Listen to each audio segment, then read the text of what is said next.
पुष्पांजलि मेंसवेयर का एक और प्रतिष्ठान दूल्हा हाउस कंप्लीट और परफेक्ट वेडिंग कलेक्शन की हो गई है ग्रैंड ओपनिंग। शादी ब्याह की खरीदी के लिए चले आइए अब हमारे नए प्रतिष्ठान में, जहां आपको मिलेगा कोट सूट, ब्लेजर, शेरवानी के साथ ब्लैकबेरी कंपनी के किफ़ायती जैकेट और सूट ब्लेजर, मान्यवर कंपनी के branded kurta pyjama, jacket, safa mojari, dupatta, party wear, Indo western का एक से बढ़कर एक कलेक्शन।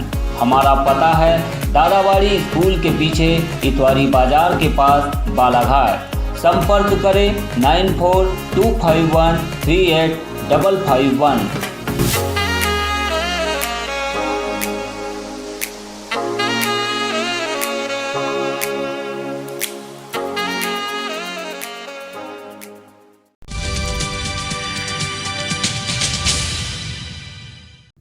नमस्कार, बालाघाट न्यूज़ में आप सभी दर्शकों का बहुत बहुत स्वागत है। मैं हूं यमलेश वंजारी। तथागत प्रबुद्ध फाउंडेशन की टीम इस वक्त पहुंची है ग्राम पंचायत चौरिया में, जहां पर सामाजिक रूप से पिछड़े आदिवासी जनजाति समुदाय के लोगों को कंबल वितरण के साथ स्कूली बच्चों को बैग का वितरण किया जा रहा है। संस्था के द्वारा पिछले 10 वर्षों से निरंतर ऐसे ही पिछड़े इलाकों में पहुंचकर आदिवासियों के बीच, बैगा समुदाय के बीच पहुंचकर उन्हें ज़रूरत के हिसाब से सामग्री प्रदान की जा रही है। जनवरी 2021 से अब तक 10 शिविर प्रबुद्ध तथागत फाउंडेशन ने लगाए हैं और इन शिविरों के माध्यम से ठंड से बचाव के लिए लोगों को कंबल वितरण का कार्य किया जा रहा है। फिलहाल हम आपको जो रिपोर्ट दिखा रहे हैं, ये रिपोर्ट है ग्राम पंचायत चौरिया से, जो कि पूर्व लांजी का हिस्सा है और जनपद पंचायत बिरसा के अंतर्गत पहाड़ियों के बीच में बसा एक छोटा सा गांव है।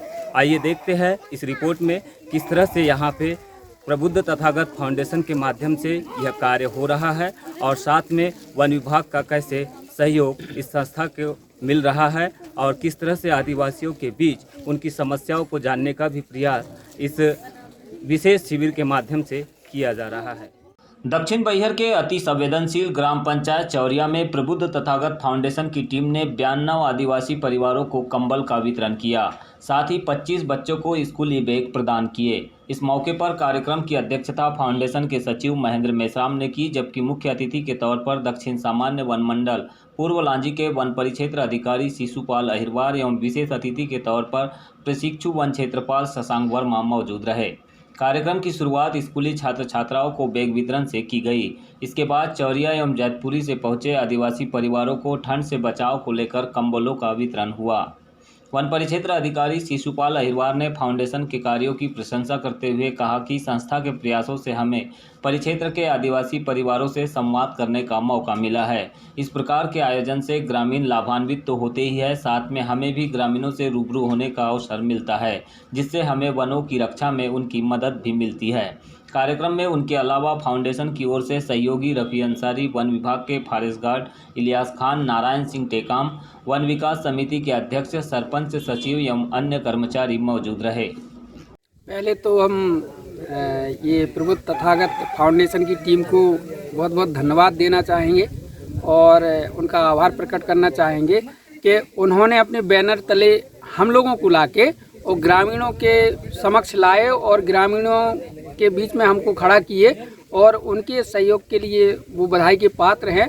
क्योंकि इस प्रकार के आयोजन से ग्रामीण तो लाभान्वित होते ही हैं, साथ में एक हमें पास आने का मौका मिलता है, तो ग्रामीणों से रूबरू होने पर उनकी जो समस्याएं हैं या उनको वन विभाग से क्या आपत्ति है, इसमें वो खुल के बात करते हैं। तो बाद में उनका हम एनालिसिस करके उनके हित के लिए हम क्या कर सकते हैं या शासन के नुमाइंदे होने के नाते हम उनके लिए और अच्छा क्या कर सकते हैं, तो इसमें हमें काफ़ी सहयोग मिलता है। तो ये आपके माध्यम से हुआ है और वन विभाग के नाते जितने भी हमारे कर्मचारी यहाँ पे आए हैं हमेशा आपके साथ साथ ग्रामीणों के सहयोग के लिए तत्पर रहेंगे और ये आप लोगों की बहुत अच्छी अनूठी पहल है, जिससे दूरस्थ क्षेत्रों में इस प्रकार की सुविधाएं मुहैया कराई जा रही हैं और इन सुविधाओं से कहीं ना कहीं वन विभाग को ये लाभ है कि उनका वन सुरक्षा के प्रति जुड़ाव बन रहा है और हमारा वन के जो भी काम हैं वो भी संपादित हो रहे हैं सुचारू रूप से और हमारा वन क्षेत्र डेवलप हो रहा है, बढ़ रहा है। 21वीं सदी में मिट्टी के आवास की कल्पना हम नहीं करते हैं, लेकिन बालाघाट एक ऐसा ज़िला है जहां पर आज भी लोगों को मिट्टी के मकान बनाना पड़ रहा है। और ऐसा इसलिए हो रहा है क्योंकि सरकार की जो महत्वाकांक्षी हाउस स्कीम चलाई जा रही है, यानी कि आवास योजना चलाई जा रही है, उस योजना का लाभ गरीब परिवारों को समुचित रूप से नहीं मिल पा रहा है। इसी के वजह से कई आदिवासी परिवारों को आज भी मिट्टी के मकान बनाकर निवास करना पड़ रहा है। इस वक्त मैं ग्राम पंचायत चौरिया में मौजूद हूँ और इस गांव की कुल आबादी की अगर हम बात करें तो 500 से 600 आदिवासी परिवार इस गांव में निवास करते हैं। इस गांव में आज तक एकमात्र आदिवासी परिवार को ही प्रधानमंत्री आवास योजना का लाभ मिला है। बाकी के परिवारों को अब तक इस योजना के तहत लाभ नहीं मिल रहा है। लिहाजा अब ऐसे परिवार जिनके मकान जो है मिट्टी के बहुत पहले से बने हुए हैं, जो काफ़ी जीर्ण शीर्ण अवस्था में पहुंच चुके हैं, या उनके परिवार के जो सदस्य उनकी संख्या अधिक बढ़ गई है, तो ऐसे सदस्यों के लिए अलग से नए मकान तैयार किए जा रहे हैं मिट्टी के। तो इस वक्त मैं शंकर टेकाम के आवास स्थल पर मौजूद हूँ। आप तस्वीरों में देख सकते हैं मेरे पीछे ये शंकर टेकाम का आवास है और उसके यहाँ पर इस समय शंकर टेकाम के द्वारा अपने परिवार के सुरक्षा को लेकर, भावी पीढ़ी को लेकर एक मिट्टी का मकान तैयार किया जा रहा है। कितनी खूबसूरती से मिट्टी के मकान तैयार किए जाते हैं। आज से पहले हम अक्सर देखते थे गाँव में मिट्टी के मकान हुआ करते थे, लेकिन धीरे धीरे जैसे समय बदलता गया वैसे ही गाँव में पक्के मकान बनते गए। लेकिन बालाघाट एक ऐसा ज़िला है जहाँ पे बड़ी तादाद में जो है आदिवासी समुदाय के लोग रहते हैं, आदिवासी जनजाति के लोग निवास करते हैं और ये काफ़ी पिछड़ा इलाका इसे माना जाता है, दक्षिण बैहर, जो कि विकासखंड बिरसा, बैहर और लांजी से जुड़ा हुआ है। और इस क्षेत्र में आज भी कई ऐसे परिवार हैं जिनकी माली हालत दयनीय बनी हुई है, रोजगार के साधन नहीं है, शासन प्रशासन के द्वारा जो योजनाएं चलाई जाती है उनका सही ढंग से क्रियान्वयन नहीं होता है। तो इस वजह से भी इन परिवारों को रोजगार नहीं मिल पाता है और मजबूरी वजह से बहुत ही कम राशि में ही अपना परिवार चलाते हैं। खेती किसानी के तौर पर इनके पास में कुछ ज़मीनें ज़रूर है थोड़ा बहुत, लेकिन इनमें जो है फसल उत्पादन बहुत ही कम होती है, नगण्य होता है। कुछ परिवार धान की खेती कर लेते हैं तो उसी से वे साल भर अपना गुजारा करते हैं। शंकर टेकाम के मकान की ये तस्वीरें हैं जिसमें आप देख सकते हैं कि ये जो है एक कमरा बनाया गया है छोटा सा, और इसको क्या बोलेंगे, खोली। ये खोली, इसको आप जो तस्वीरों में देख रहे हैं ये खोली है, और ये जो है ये छप्पर है, ये छप्पर है। और इसके अलावा इसको क्या बोलेंगे, इसको माच बोलते हैं। माच। माच में क्या रखते हैं, मतलब गही टाइप का रहता है, उसमें कुछ नहीं रहता। अच्छा, कुछ नहीं रहता। अच्छा, और छप्पर में परिवार निवास करता है। हाँ। अच्छा, और ये जो खोली है, खोली बोले तो इसमें खाना पकाते हैं, खाना वाना बनाते हैं। खाना पकाने के लिए खोली बनाई जाती है जी। अच्छा, तो ये मकान बनाने के लिए क्या करना पड़ता है, पहले किस तरह से इसकी तैयारी करनी पड़ती है? तो पहले तो मिट्टी का तैयारी करेंगे, उसके बाद में बल्ली वल्ली लगाकर वो लगाएंगे, सड्डन, सिमार सड्डन। नहीं, पहले मिट्टी के नींव खुदाई कितने गहराई रहती है नींव की इसकी? 1.5 फीट। 1.5 फीट गहरी रहती है। 2-2.5 फीट का है उधर गहराई। तो नींव में कुछ मिलाते भी है मिट्टी के साथ में, कि केवल मिट्टी? मिट्टी के साथ ये मिलाते हैं कुटास। हाँ। जो मतलब धान की फसल से निकलता हाँ, है, हाँ, हाँ, उस कुटास को मिला, केवल मिट्टी के साथ में वही मिलाते हैं और कुछ नहीं? कुछ नहीं, तो उससे रह जाती है मजबूती। हाँ। अच्छा, तो कुटास जो है, जो धान की खेती के बाद में जो कुटास बनता है पैरा का, तो उस कुटास के को मिलावट करते हैं मिट्टी के साथ में, एक गारा बनाते हैं। मैं आपको गारा दिखा दूंगा, ये वो गारा है, ये गारा है जिसमें मिट्टी खुदाई करके इसमें डाली जाती है। इसमें पानी डाल के फिर कुटास मिलाकर इसको मिलाया जाता है और फिर इस मिट्टी को लाकर एक नींव रखते हैं, और नींव की लगभग 1.5 से 2 फीट गहराई होती है और उसमें मकान की नींव तैयार की जाती है। तो इस समय ये नींव तैयार हो चुकी है, क्या बोलेंगे आप, ये नींव तैयार हो चुकी है? हाँ, तैयार हो चुकी है। अभी आगे ऊपर जो दीवार उठ रही है, दीवार उठ रही है ये। तो ये कितने दिन लग जाता है इसको बनाने में? 2-2.5 महीना चलेगा ये दीवार। अच्छा, कितना खर्चा उठाना पड़ता है इसमें? अगर इतने मकान की अगर हम बात करेंगे, 2 छप्पर है, एक माच है और एक खोली है, इतने को बनाने में कितना खर्चा आया होगा? बहुत खर्चा आता है इसमें, फिर भी 25-30 हज़ार लग जाएगा। अच्छा, हाँ। तो 25-30 हज़ार रुपये एक मिट्टी का मकान बनाने के लिए इनको खर्च उठाना पड़ रहा है। हालांकि ज़्यादा भी हो सकता है, आकलन करते हुए बहुत छोटा मकान है। तो ये देखेंगे आप ये तस्वीरों में शंकर टेकाम जी के जो पुत्र है वो जो है इसकी नींव का जो पहिया होता है उसको मिट्टी और कुटास के माध्यम से खुदाई करके इसकी नींव रख रहे हैं। तो कुछ इस तरह से ये नींव बनाई जाती है।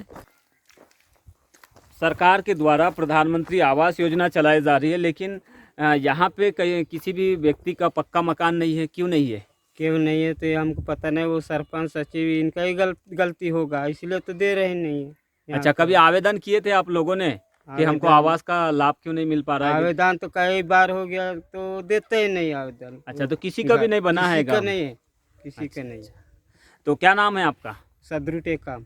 शंकर टेकाम के भाई है आप? हाँ। अच्छा, तो आप सदरू टेकाम को सुन रहे थे, जो कि शंकर टेकाम जो है उनके भाई है और ये इस वक्त मकान में मौजूद है। इनका कहना है कि इस गांव में जो है सरपंच सचिव के द्वारा लापरवाही बरती जा रही है, जिसकी वजह से उन्हें आवास योजना का लाभ नहीं मिल पा रहा है। वे शासन प्रशासन से ही हमें सवाल करने के लिए कह रहे हैं। उनका कहना है कि यहाँ पे क्यों नहीं मिल पा रहा है इसकी हमें कोई जानकारी नहीं है, लेकिन आज तक इस गांव में किसी भी व्यक्ति को जो है प्रधानमंत्री आवास योजना का लाभ नहीं मिल रहा है। मजबूरी बस उन्हें आज भी मिट्टी के मकान तैयार करने पड़ रहे हैं। कितने दिन चल जाते हैं ये मकान? ये मकान 2-2.5 महीना चले जाएगा। नहीं, बनने में 2.5 महीना लगेगा। हाँ, 2.5 महीना। अब बनने के बाद में कितने दिन चल जाता है ये बहुत 20-25 वर्ष।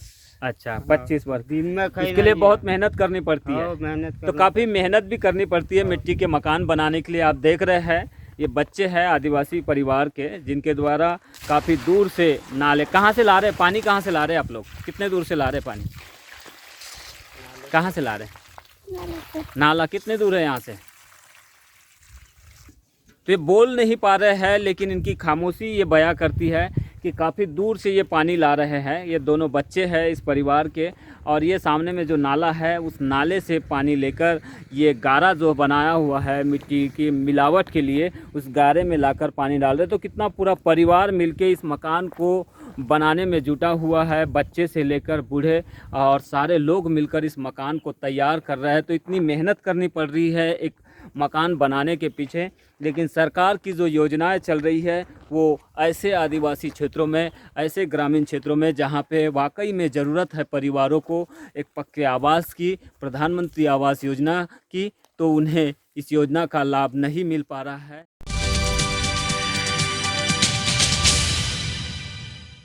एकात्म मानववाद के प्रणेता माने जाने वाले कुशल संगठनकर्ता पंडित दीनदयाल उपाध्याय की 53वीं पुण्यतिथि आज भाजपा कार्यकर्ताओं ने जिला भाजपा कार्यालय में समर्पण दिवस के रूप में मनाई, जिसमें जिला अध्यक्ष रमेश भटेरे, पूर्व जिला अध्यक्ष रमेश रंगलानी, जिला पंचायत प्रधान रेखा बिसेन, नगरीय निकाय चुनाव प्रभारी मौसम हरिनखेड़े, निधि समर्पण प्रभारी सहित अन्य पदाधिकारी और कार्यकर्ता मौजूद रहे। कार्यक्रम की शुरुआत पंडित दीनदयाल उपाध्याय एवं डॉक्टर श्यामा प्रसाद मुखर्जी के छायाचित्र पर माल्यार्पण कर श्रद्धा सुमन अर्पित किए गए। पूर्व जिला अध्यक्ष रमेश रंगलानी ने कहा कि भारत भूमि में जन्मे एक प्रखर राष्ट्रवादी, कुशल संगठनकर्ता और अंत्योदय का सपना देखने वाले पंडित दीनदयाल जी का जीवन राष्ट्र सेवा व जनसेवा का विराट रूप है। पंडित जी का यह विचार था कि आर्थिक विकास से ही सामान्य मानव का विकास और सुख संभव है। उनके अलावा जिला अध्यक्ष रमेश भटेरे, जिला पंचायत प्रधान रेखा बिसेन ने भी पंडित दीनदयाल उपाध्याय के जीवन संघर्ष पर विचार रखे। जो पंडित दीनदयाल जी और डॉक्टर श्यामा प्रसाद जी मुखर्जी, इनका जो सोच था, क्योंकि आप सबको पता है कि भारतीय जनता पार्टी कोई एक विषय व्यक्ति की पार्टी नहीं है, विचारधारा की पार्टी, कि हमारे विचार, हमारे नेताओं के विचार कैसे हैं, और उस विचारधारा के अनुरूप इतने साल बाद वो इस विचारधारा के अनुरूप उन्होंने सारी योजना का मतलब क्रियान्वयन किया है।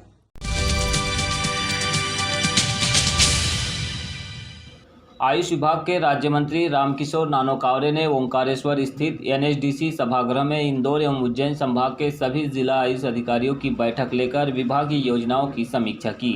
उन्होंने सभी अधिकारियों को निर्देश दिए हैं कि वे अपने निवास एवं अस्पताल परिसर में हर्बल गार्डन लगाएं और लोगों को भी इसके लिए प्रेरित करें। आयुष राज्य मंत्री ने ओंकारेश्वर में आयुष अस्पताल प्रारंभ करने के निर्देश भी संबंधित अधिकारियों को दिए। बैठक में मानधाता विधायक नारायण सिंह पटेल, आयुष विभाग इंदौर संभाग के संभागीय अधिकारी रमेश भायल व उज्जैन संभाग के संभागीय अधिकारी प्रदीप पटियार सहित आयुष विभाग के अन्य अधिकारी कर्मचारी मौजूद रहे।